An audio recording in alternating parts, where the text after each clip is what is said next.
Kita kalau umpama tetangga kita ada orang Nasoro, mereka tanggal 25 mau merayakan maulid nabinya mereka, nabi kita, Nabi Isa, tapi bagi mereka Tuhan. Kan Natal ini hari lahir ya? Lahir bukan? Lahir ya?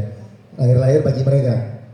Mereka merayakan hari lahir Tuhannya mereka atau keyakinannya mereka, Nabi Isa Yesus Kristus atau Nabi Isa bagi umat muslimin. Mereka mau buat acara di rumahnya mereka. Bagaimana? Toleransi kita, jangan pula ketika mereka buat acara di samping rumahnya di tanggal tersebut, antum pula buat pengajian di sini setel speaker gede-gede. Nah, ini tidak toleransi namanya, tidak boleh. Hadirin, tidak boleh diganggu. Biarkan, jangan pula sengaja, ayo dong kita buat maulid Nabi Muhammad juga. Kapan? Pas tanggal 25. Tetangga orang Nasoro buat juga. Jadi speaker pula sama orang son, bang tolong sonnya hadap di rumah sana semua bang. Panggil pula hadroh yang banyak kok. Panggil hadroh Nurul Habib. Karena hadrohnya rame, biar keras suaranya. Subhanallah. Boleh hadirin, Islam pun melarang hal tersebut. Tidak boleh hadirin. Nggak boleh gang. Itu haknya mereka. Itu acaranya mereka. Tugas kita apa? Hormati acara mereka, bukan hadiri hadirin. Apa? Hormati. Tetangga rumahnya halamannya sempit, datang kemari. Boleh nggak izin parkir motor teman-teman yang hadir karena di rumah sempit? Oh, silahkan parkir, tidak apa-apa. Saya buka pagarnya, silahkan parkir. Inilah toleransi kita umat muslimin hadirin. Ini toleransi kita, tapi bukan toleransi yang kebablasan. Tidak toleransi yang kebablasan. Semuanya boleh. Akhirnya apa? Ke gereja boleh, gabung maulid sama Natal. Subhanallah hadirin. Sudah ada di daerah Jawa itu sudah ada perencanaannya. Saya ngelihat ada flyer semacam undangan maulid Nabi Muhammad dan Isa. Dan Isa begitulah, walhasil di gereja mana saya lupa. Jadi ada makhluk qiyamnya, ada nyanyi gereja ini hadirin. Subhanallah. Ini toleransi yang kebablasan dan tidak dibenarkan oleh agama hadirin. Tidak dibenarkan. Kita punya toleransi sebatas urusan dunia, bukan urusan akidah dan akhirat.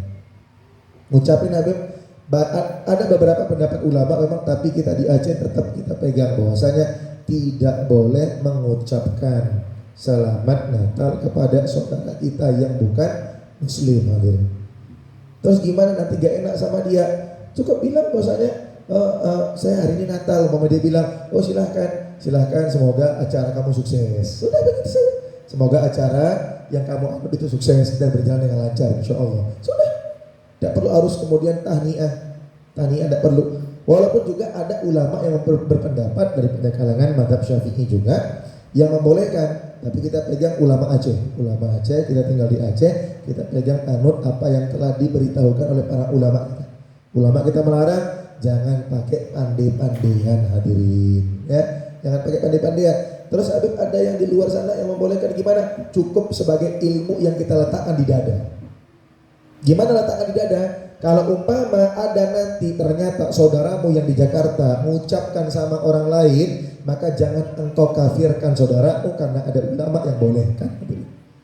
Paham? Jadi pendapat ulama yang bolehkan bukan untuk kita amalkan, tapi untuk kita letakkan di dada kita supaya kalau umpama kita berhadapan sama saudara kita di Jakarta umpama, dia ngucapin dalam statusnya, jangan kemudian cepat mengkafirkan orang hadirin. Jangan cepat mengkafirkan orang, karena kata Nabi Muhammad, kalau engkau sebut kafir kepada orang, kemungkinannya cuma dua. Kalau dia betul-betul murtad, alhamdulillah. Kalau umpama dia bukan murtad, dia tidak kafir, kafirnya balik ke engkau yang mengucapkan hadirin. Kau mesti syahadat lagi nanti. Jadi jangan gampang mengkafirkan orang, apalagi terhadap ilmu yang tidak engkau kuasai. Sudah, biar itu urusan ulama.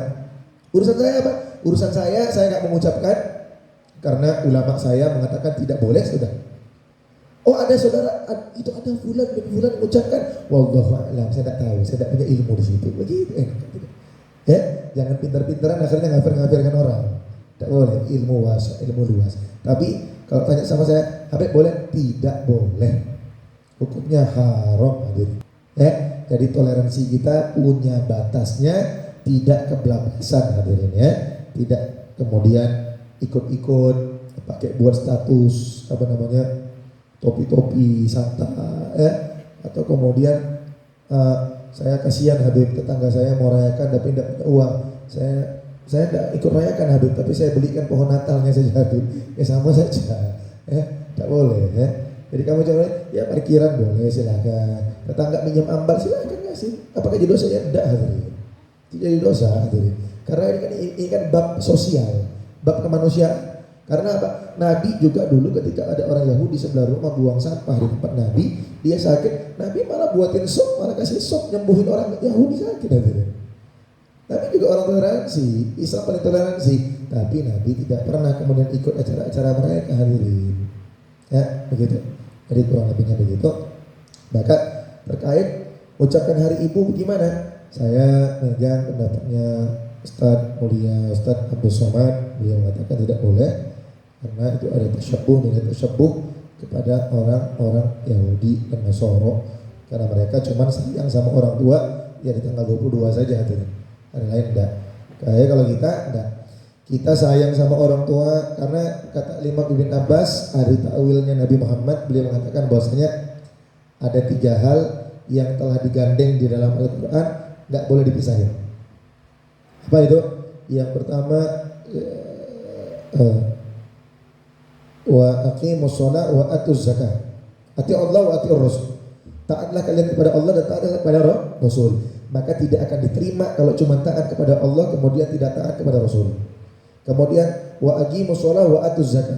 Tunaikan, dirikan sholat dan tunaikan zakat. Orang yang sholatnya hebat luar biasa, punya usaha, tidak bayar zakat, maka sholatnya tidak diterima hadirin. Ya, karena digandeng sama Allah. Setiap yang digandeng sama Allah dalam Al-Quran tidak akan diterima kecuali telah mengamalkan kedua-duanya. Yang kedua, anishkurli wali walidai. Bersyukurlah kalian kepadaku dan kepada kedua orang tuamu. Maka kalau umpama ada orang yang bakti kepada Allah taat, subhanallah, sholatnya rajin, puasanya rajin, tapi sama orang tua durhaka, bagaimana Habib? Semuanya tidak diterima oleh Allah Subhanahu wa Ta'ala. Bahkan untuk urusan jihad ada pernah di zaman Nabi satu orang daripada negeri Yaman. Dari Yaman dia datang ke Madinah ke tempat Nabi, izin Nabi, saya mau jihad, saya mau perang sama Nabi. Kira-kira jihad pahalanya gede nggak? Gede akhirnya. Jihad ini ada termasuk amalan yang paling afdol. Nabi cuma nanya, punya orang tua? Punya Nabi. Sudah izin? Sudah Nabi, tapi nggak diizinkan. Saya pergi saja. Sudah, ya gimana? Sudah izin tapi tidak diizinkan. Saya pergi aja mau jihad. Apa kata Nabi Muhammad? Pulang. Balik ke Yaman, tidak usah jihad. Baktimu kepada orang tua lebih afdal daripada jihadnya. Padahal amalnya ngapain nanti? Jihad.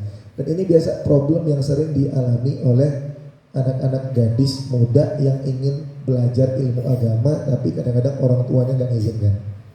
Kalau saya sih lebih sebenarnya orang tuanya yang diedukasikan. Antum yang sudah punya anak harusnya bangga kalau punya anak itu rajin ngaji, bukan dilarang. Selama tempat ngajinya benar, tengkunya betul, tempatnya antum tahu, perginya jam sekian, pulang di jam sekian, atau kalau boleh diantar hadirin. Jangan males ngantar anak, jangan bilang capek ngantar anak. Karena dulu salah satu ulama Al-Habib Abdul Qadir bin Ahmad Segaf kalau tidak salah saya, beliau punya abah waktu beliau kecil. Habib Abdul Qadir dari kecil paling suka kalau sholat di Masjidil Haram.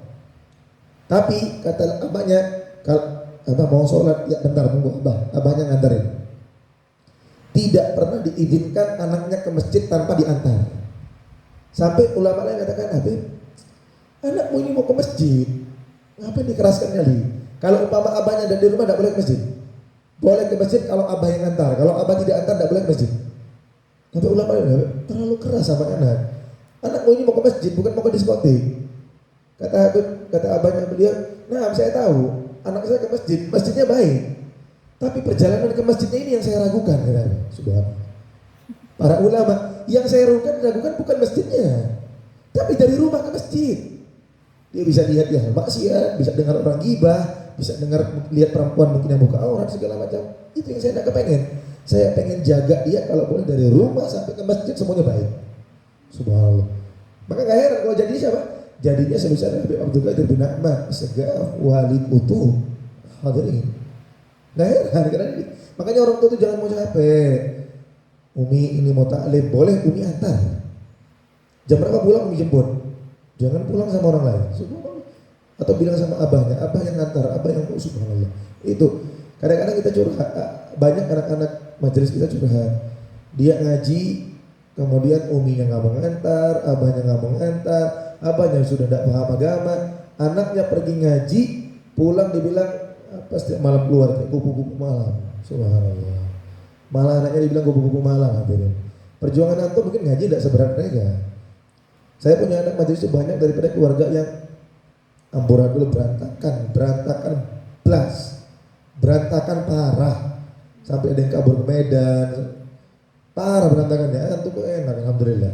Mereka hidup di keluarga tapi masih mau ngaji, hadirin. Masih mau ngaji. Syekh Mus'ab dulu ada yang nanya, Syekh, boleh nggak, ada nggak hukum dalam kitab fikih?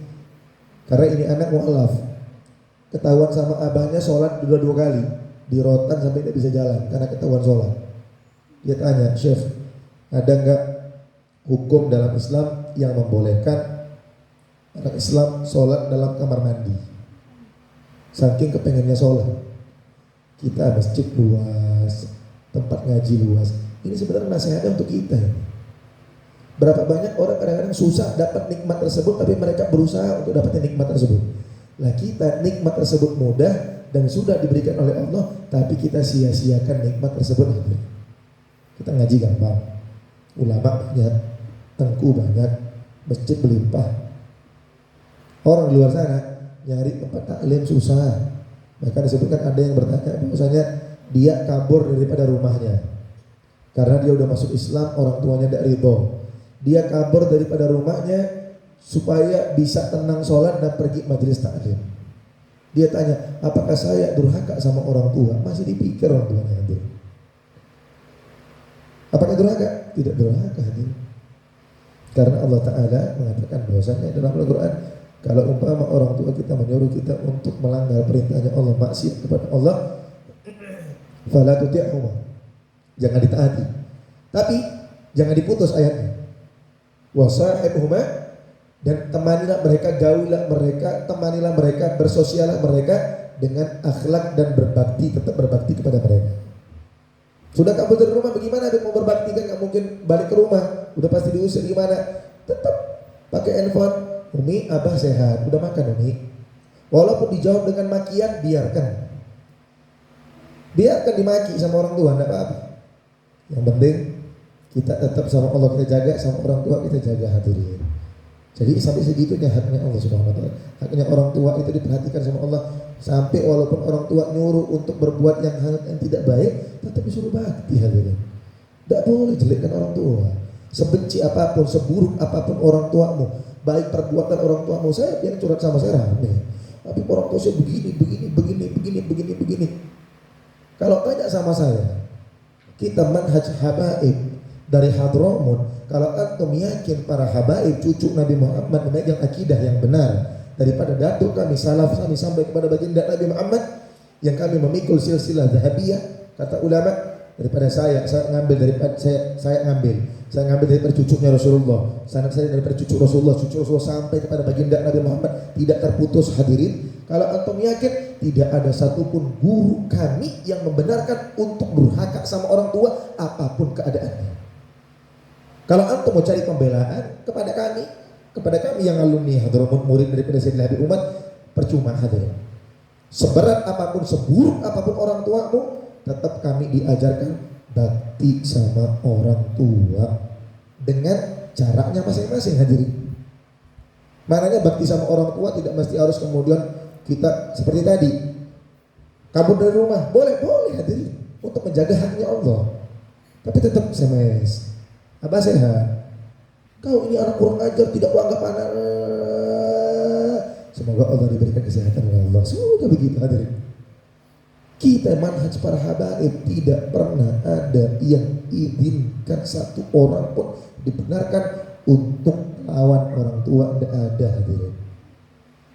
Kalau ada umpama antum bilang saya lebih ada habib yang kemudian mengizinkan untuk melawan orang tua, tanyakan ilmunya kemana. Saya yakin tidak sampai sanadnya kepada para habaib.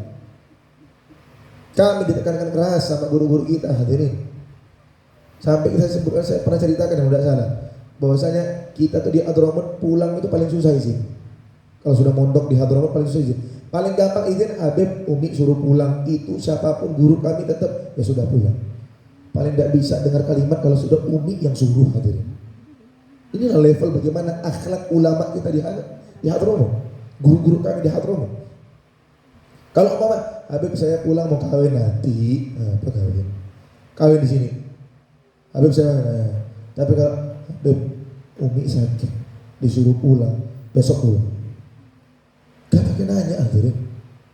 Kenapa? Karena guru kita mengajarkan kepada kita untuk berbakti kepada orang tua.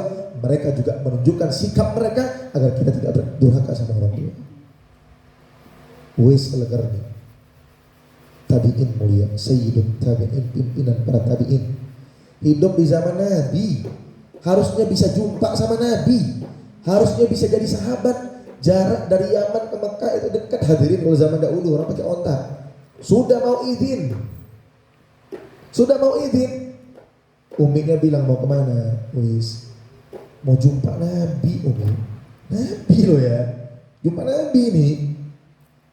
Uminya bilang, udah boleh, tapi Umi repot nanti bagaimana? Umi ini kan tidak bisa jalan, mau kamar mandi gimana? Padahal Uminya tidak ngelarang. Wis bilang, tidak Umi, Wis batal jumpa Nabi, ngerawat Umi.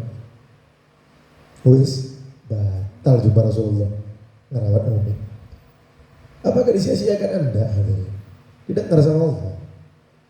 Nabi kemudian mengutus Sayyidina Ali ibn Abi Thalib dengan Sayyidina Abu Bakar Siddiq, dua sahabat termulia, satu menantu, satu mertua. Apa ya?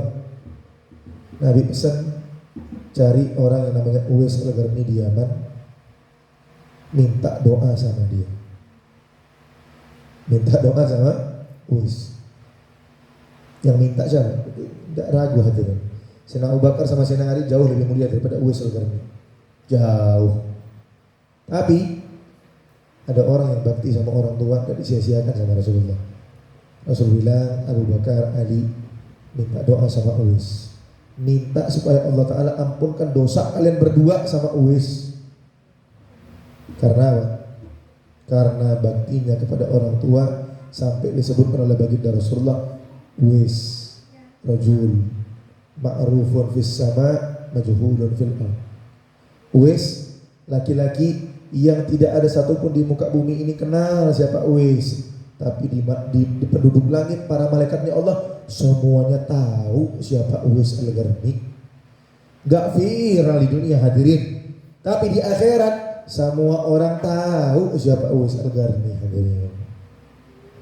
Kalau karena itu orang tua seburuk apapun dijaga. Kalau aku mau nanya jadi kalau mama ada yang mau nanya nanti, Habib orang tua saya begini-gini, saya tidak akan mengatakan bahwasanya oh boleh antum durhaka, tidak, tetap bakti sama orang tua. Karena tingkat Uwais Al-Qarni gagal jumpa Nabi aja, cuma Nabi loh. Nabi marah enggak, karena Nabi tahu itu yang benar dibuat Uwais. Jumpa Nabi aja gagal, dimuliakan oleh Uwais Kef sama urusan yang lain. Ya kalau ada yang nanya untuk durhaka sama orang tua, enggak usah dapat harapan jawaban sama saya, sama siapapun. Tidak tahu saya kalau ada ini dapat kita sanad kita dari Hadramut, tidak akan ada yang benarkan untuk durhaka sama orang tua seburuk apapun orang tuamu. Tetap tapi memang baktinya itu sesuai porsinya masing-masing.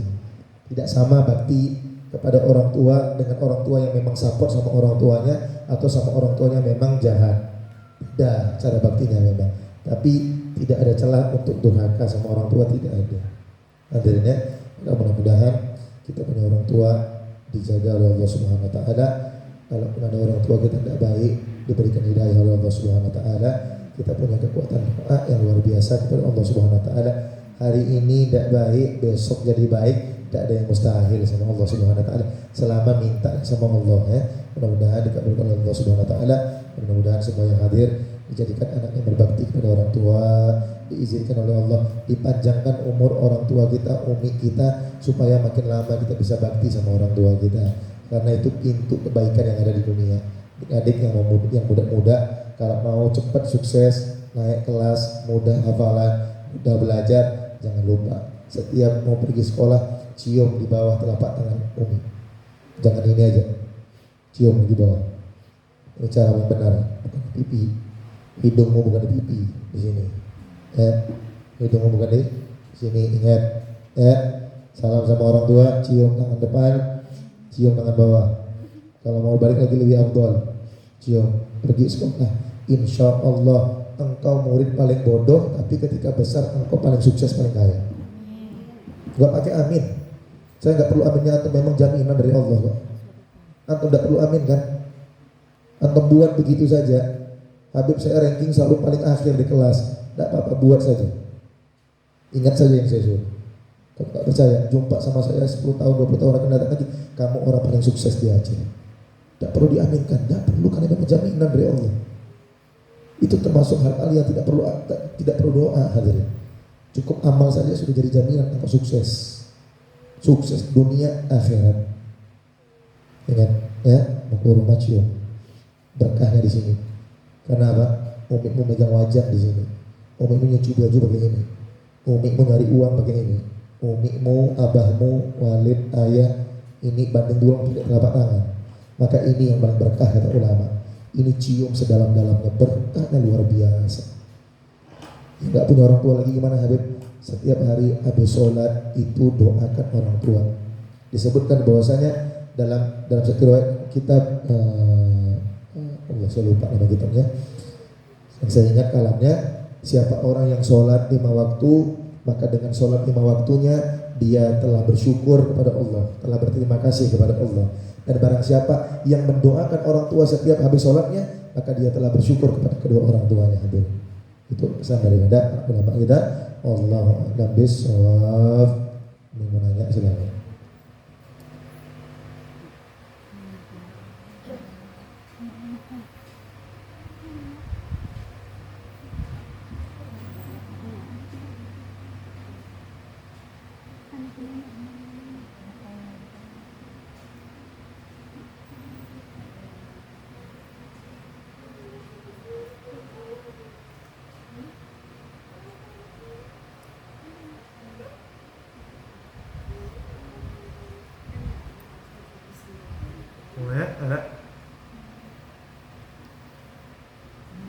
Ada wabik satu. Assalamualaikum warahmatullahi wabarakatuh. Habib, saya ingin menanyakan bahwa kalau wanita itu sholatnya afdalnya sholatnya di rumah ya. Tapi bagi wanita maksudnya kayak saya kan bekerja. Kalau di luar kalau keluar kerja saya bisa. Kenapa kalau ke masjid nggak boleh gitu? Kok harus di rumah? Bukan nggak boleh ke masjid. Yang penting harus dipahami dulu konteks awalnya. Perempuan lebih afdol. Mananya kalau lebih afdol bukan buruk. Ya, kayak saya bilang ini jeruk, tapi sangkis lebih enak. Apakah yang tidak enak? Enak, tapi ada yang lebih enak. Jadi konotasi bahasanya itu perlu dipahami. Lebih afdol, lebih bagus perempuan itu di rumah. Sama kalau ditanya kerja, perempuan kerja sama nggak kerja, ya lebih bagus tidak kerja. Tidak ada yang membolehkan kerja langsung secara gamblang, tidak ada. Tetap perempuan itu tidak kerja lebih bagus daripada kerja. Cuman perempuan tetap dibolehkan kerja dengan beberapa syarat. Yang hak anak tidak terbengkalai, hak suami tidak terbengkalai, pekerjaannya tidak ada hal yang diharamkan oleh Allah, silahkan bekerja. Islam tidak melarang. Tapi lebih bagus untuk tidak kerja, itu lebih bagus. Nah, sama perihalnya masjid. Nabi juga sebutkan dalam hadis bahwasanya jangan kalian larang perempuan kalian ke masjid, karena zaman dahulu perempuan itu tidak boleh ke masjid zaman jahiliyah dulu, zaman Nabi Muhammad. Sehingga Nabi pernah mengeluarkan hadis la tamna, artinya begini, saya konteks Arabnya lupa. Jangan larang perempuan kalian ke masjid, wa buyutihim, dan rumah-rumah mereka afdol lebih untuk mereka. Tapi Nabi sambung, jangan larang perempuan ke masjid dan rumah mereka lebih baik untuk mereka. Itu paham ya? Maksudnya Nabi gimana? Mana Nabi apa? Ke masjid silahkan, tapi kata Nabi rumahmu lebih bagus. Gitu. Kerja silahkan, tapi tidak kerja lebih bagus. Gitu. Maknanya tidak ada yang kotor. Silahkan. Ya, tentang salaman tadi ya. Apa Pak? Silahkan, bebas. Jadi kan kalau dengan orang tua maksudnya di bolak-balik ya tadi ya, di bolak-balik. Dan kalau dengan guru ya, Dengan guru. ya, juga kebanyakannya ya memang kalau anak-anak ya saya lihat memang bolak-balik juga ya, juga. Cuma sekarang yang ingin saya tanyakan, kita ini yang akhwat, yang perempuan, tidak semua yang namanya mahram itu yang kita bersentuhan, yang sedangkan yang bukan mahram itu tidak bersentuhan, walaupun itu seorang guru. Tapi ada, kalau misal saya sampaikan katanya itu kan seperti orang tua kita, nah gitu. Jadi minta penjelasan dari Habib. Kalimat itu seperti orang tua kita itu hanya adalah kalimat pembenaran atas perbuatan yang telah dilakukan, tidak menjadi dasar hukum. Kalau umpama semua dasar hukum itu kan seperti orang tua kita, berarti kamu boleh dong tidur di rumah guru. Kan seperti orang tua. Kamu boleh dong makan, buka jilbab depan gurumu. Kan seperti orang tua. Jadi nggak bisa. Hukum itu nggak bisa pakai kalimat seperti orang tua kita. Itu bukan. Orang belajar usul fiqh kalau begitu dia ketawain begitu. Kalau umpama orang ngerti usul fiqh, cara mengambil istinbat hukumnya kenapa boleh salaman sama guru yang laki-laki?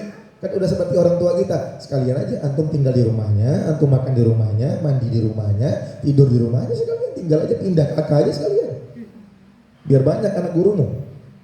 Tidak ada tetap kalau umpama yang haram kita yang hak-hak. Tidak ada seperti orang tua. Anda saja kalau memang belum mampu, katakan belum mampu. Jangan membenarkan sesuatu cuman gara-gara untuk melakukan hal tersebut. Tetap para ulama jangankan salaman sama yang bukan mahram saja, pakai lapik aja tidak dianjurkan, apalagi tidak pakai lapik. Yang pakai lapik tidak dianjurkan. Ini umpama antum mau salaman sama saya, pakai lapik, dosa enggak? Karena yang Arab itu ketika bersentuhan, tapi tetap tidak dianjurkan, aib.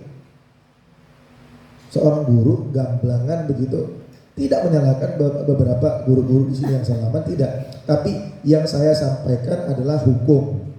Terserah nanti pengamalannya bagaimana, tergantung daerahnya masing-masing. Tapi kalau umpama antum mau tanya sama ulama manapun, saya sudah tanya sama ulama yang besar, yang ulama-ulama karismatik pun di sini. Saya tanya juga sama Abi Darul juga, siapa namanya, anaknya Abu Mudi juga. Kalau saya tanya, yakin jawabannya haram. Kalau nggak percaya saya tanyakin sekarang. Karena tidak ada hukum fikih muktamad semua madhab Syafi'i. Dalam madhab Syafi'i hukumnya haram. Ada madhab lain. Kalau dasar saya membolehkan. Tapi tak tahu, rasanya tidak sampai. Kalau tidak sengaja bersentuhan tidak masalah. Kalau bersentuhan sengaja rasanya haram juga, tapi Allah ada. Karena saya tidak mendalami madhab lain. Tapi karena antum ini kan madhab Syafi'i di Aceh gitu. Jadi jangan ambil hukum madhab lain nanti. Jadi kalau Obama madhab Syafi'i, serius madhab Syafi'i. Salaman, pakai lapik bagaimana? Pakai lapik ulama Indonesia membolehkan. Silakan ambil. Ulama Hadramut tidak menganjurkan. Mananya boleh, tapi tidak yang ulama Hadramut tidak menganjurkan, ulama Indonesia membolehkan. Jadi kalau harus mau salaman sama guru, silahkan. Tapi disebutkan oleh guru kita, pernah kita tanya, apakah mesti berkah tersebut tidak mesti mau salaman sama guru. Engkau ikut apa yang guru ajarkan itu jauh lebih berkah daripada cuma sekedar salaman. Untuk apa salaman tiap hari tapi yang guru perintah tidak pernah buat? Tidak ada berkahnya. Berkah itu bukan salaman, bukan lihat, bukan jumpa, bukan. Jadi gitu, ya Allah besar. Jadi kalau tanya saya tetap sandar pada hukum yang muktamadnya begitu. Sudah, karena nggak ada khilaf masalahnya. Kecuali kalau ada urusan khilafiyah, kalau ada perbedaan pendapat ulama, nyentuh tangan perempuan, baru kita lah ini yang ada perbedaan pendapat ulama, nenek-nenek sudah tua renta, sudah tidak mungkin disyahwatin, itu pun hukumnya makruh. Tidak sampai mubah. Lah nenek-nenek aja makruh. Gimana sama yang bukan nenek-nenek terus boleh? Jadi tetap tidak bisa toleransi begitu. Karena hukum yang paling rendah saja, ambil yang paling khilaf saja kepada nenek-nenek bolehnya. Itu pun hukumnya makruh, hadirin, bukan boleh. Makruh. Ini harus dipahami ya. Jadi kalau mama ada yang bilang, oh itu udah kami anggap kayak orang tua sendiri, ya nggak apa-apa. Nanti rebutan aja warisan sama anaknya. Dikasih nggak ya kira? Orang tua kamu itu. Tetap saya siapa yang belajar sama saya anggap anak. Tapi beda anak dengan ilmu sama anak secara kandung, mana boleh disamakan. Lah anak angkat aja tidak boleh disamakan sama anak kandung. Kayak kalau anak didik, anak angkat hadirin, diputus hukumnya sama Allah secara terang-terangan supaya hilang hukum anak angkat. Karena Nabi Muhammad dulu nyebut Sayyidina Zaid ibn Muhammad. Ini orang kesayangannya Rasulullah, ngaji sama Nabi, tinggal sama Nabi, duduk sama Nabi, diangkat anak dari kecil sama Nabi. Kurang dekat apa sama Nabi? Diputus sama Allah, putus. Dan Sayyidina Zaid bilang, sudah saya anggap orang tua sendiri, gak ada. Ya pada zaman sekarang enak aja hukum main buat sudah saya anggap orang tua sendiri. Nggak bisa. Kalau kita mengambil istimbat hukum serius, tuh, buka usul fikih bagaimana? Istimbat hadisnya mana dalilnya? Begitu, bukan dalilnya sudah saya anggap orang tua sendiri, tidak bisa begitu. Ya, Allah. Jadi Habib, kalau kita mengunjungi ulama misalnya ke ulama-ulama yang ada di Aceh, itu lebih baik nggak usah salaman. Lebih bagus kalau saya salaman ya, Pak. Karena kalau mama nanti tidak adab. Saya tanya sama guru-guru saya, tidak termasuk kurang adab sama guru kalau umpama kita nggak salaman, apalagi perempuan. Bahkan itu adabnya. Adab seorang yang berilmu itu begitu harusnya. Dia paham. Kadang-kadang ini ulama, kadang-kadang udah antum sodorin tangan, dia nggak kasih, takut tepeh hati antum nanti. Karena yang udah Pakai lapik. Ya lah, nggak apa-apa. Kan saya bilang tadi ada. Kan saya bilang tadi khilafnya ada, tapi khilafnya di lapik. Tapi kalau nggak pakai lapik tidak ada urusan. Makanya kita harus pahami ya. Kalau pakai lapik, ulama Indonesia boleh nggak? Makanya kalau antum kunjungi abu-abu salam pakai lapik boleh nggak? Boleh sih, tidak larang.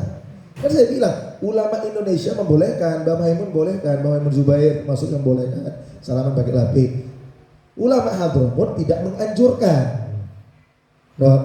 Ini yang hukumnya pakai lapik.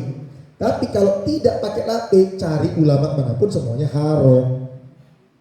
Paham maksudnya? Dah paham di sini ya? Ya. Nah, mudah-mudahan paham. Jadi kalau umpama ada, karena biasanya ini biasa tengku-tengku di kampung yang biasa pasti salaman langsung pakai tangan. Saya sering jumpai. Itu gimana? Tahan langsung, nggak apa-apa. Minta maaf tengku, ya. Kalau umpama, nggak apa-apa, boleh gini. Nggak apa-apa kalau umpama mau ngomong terbuka, saya dipanggil saya siap. Kalau terus saya, karena ini termasuk dakwah yang luar biasa. Karena Nabi itu paling keras bab ini sampai nyebutkan lebih bagus engkau pegang bara api daripada pegang tangan laki-laki. Laki hantu pegang tangan laki-laki sekarang ini. Nabi itu udah baiat. Perempuan mau masuk Islam, mau baiat, sumpah setia sama Nabi. Perkara yang paling penting dalam Islam itu perempuan di ujung sana Nabi cuma angkat tangan begini. Itu baiat, bukan ngaji, lebih tinggi daripada ngaji, baiat. Urusan masalah iman akidah zaman dahulu. Nabi gimana? Gini, dari jauh. Sebagian mengatakan Nabi tasbih sendiri. Karena kalau sama sahabat lain tasbih sama Nabi, dipegang, disumpah setia. Perempuan dari jauh hadirin. Terus jangan kemudian kita lebih pintar daripada Nabi. Ya. Bukan kok Habib kok apa-apa patokannya Nabi. Terus kalau nggak patokan Nabi, saya patokan siapa? Saya mau ikut siapa? Apa gitu? Nah, karena kata manhajnya Sadatuna Alawiyah, kalau sudah ada contoh daripada Nabi dan Nabi sudah haramkan, maka tidak bisa cari dalil yang lain, hadirin. Jangan cari-cari dalil yang lain. Karena Nabi udah contoh, sudah mengeluarkan dalil hadisnya. Jangan cari-cari celah. Jangan cari-cari celah. Jadi ketika Allah Ta'ala berfirman, tidak aku ciptakan manusia dan jin kecuali untuk beribadah kepada diriku. Kata Imam Ahmad bin Hasan apa? Maksud daripada ayat ini, ibadah tersebut tergantung dengan apa yang dikehendaki Allah, bukan tergantung apa yang engkau mau. Cara ibadah itu tergantung apa yang Allah suruh, bukan apa yang kamu mau. Kadang-kadang kita ibadah apa yang kita mau, bukan apa yang Allah suruh.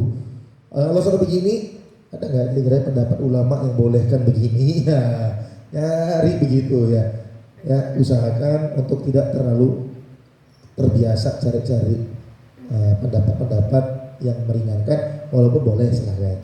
Kalau emang ada ulama kuat ya, tapi kalau urusan jabat tangan, antum cari silahkan. Madzhab Syafi'i tidak ada yang boleh kan, silahkan cari. Kalau ada bawa kembali sama saya. Dan kita lihat, kita bahas. Barangkali saya yang tidak paham ilmunya, saya bisa baca. Habis baca kita teliti pendapat ulamanya bagaimana, rojih atau enggak, sahih atau enggak, afsah atau enggak. Itu hadirin. Ya, harus bisa keluar hukum, bukan dengan kebiasaan. Ya, Allah alam. Ada lagi? Satu lagi lah, saya kasih. Ini satu lagi Boleh? mewakili Ya nggak apa-apa. Mewakili semuanya. antara nikab dengan kaos kaki, Nah. mana lebih wajib? Dan apabila bernikab tidak berkaos kaki, apakah itu sudah Nah, sempurna? antara nikab dan kaos kaki mana yang lebih wajib? Yang lebih wajib adalah nutup kaki daripada nikab. Karena nikab masih ada ulama yang mengatakan tidak wajib, sunnah. Yang wajib itu jilbab. Tapi kalau kaki, muktamad ulama mengatakan wajib. Mau pakai jilbab, pakai nikab, tidak pakai nikab, kaki tutup, tetap wajib ditutup, tidak boleh nampak sama yang bukan mahram. Tapi banyak memang banyak namanya orang awam, tidak tahu. Yang sudah ngaji jangan ikut-ikut. Kalau antum masih ngikut sama orang yang tidak ngaji, kiblatnya antum, lah orang di kampung saya banyak yang kadang-kadang sebagian ada yang cerita saya, kadang-kadang di sebagian daya juga tidak ada yang pakai kaos kaki. Kadang-kadang mereka sama-sama perempuan. Juga jangan hukumkan orang langsung begitu. Tapi kalau lihat hukum muktamad, kaki wajib. Bagian daripada aurat perempuan, mazhab al-Imam Syafi'i. Ya, daripada ditanya antara nikab sama kaos kaki duluan. Habib saya mau hijrah, tapi harus pilih. Nutup muka dulu apa nutup kaki? Nutup kaki. Bukan nutup muka. Biar antum tahu bahaya kaki. Nah, tapi tutup muka juga bukan tidak ada faedahnya, banyak faedahnya. Ya. Yang belum sanggup silakan, nggak apa-apa. Jangan menjelekkan yang sudah nikah. Yang sudah nikah jangan merasa lebih hebat atau lebih baik daripada yang belum pernikah. Semua masing-masing punya kelebihan dan kekurangan di sisi Allah. Kan enak begitu, ya? Allah alam. Wis? Bisa? Allah musawab. Al-Fatihah bil-Qubur tamam kulli sur. Wa ma'mul sur sya'ni bi'an wa ta'ala bidin ya akhirah dafa'an kulli sur jalil wa ta'ala bil khair. Mana habibina wa syekhana wa 'alimina wa dawil huquqi alina ajma'in. Allahumma inni hajatana syai'an la khilafata amrana wa yaqdi tainana wa yasahhil arzaqana wa tahhir arzaqana ala jami'i wa ala rasul sallallahu alaihi wasallam ala hadratin nabi. Al-Fatihah. Warahmatullahi wabarakatuh.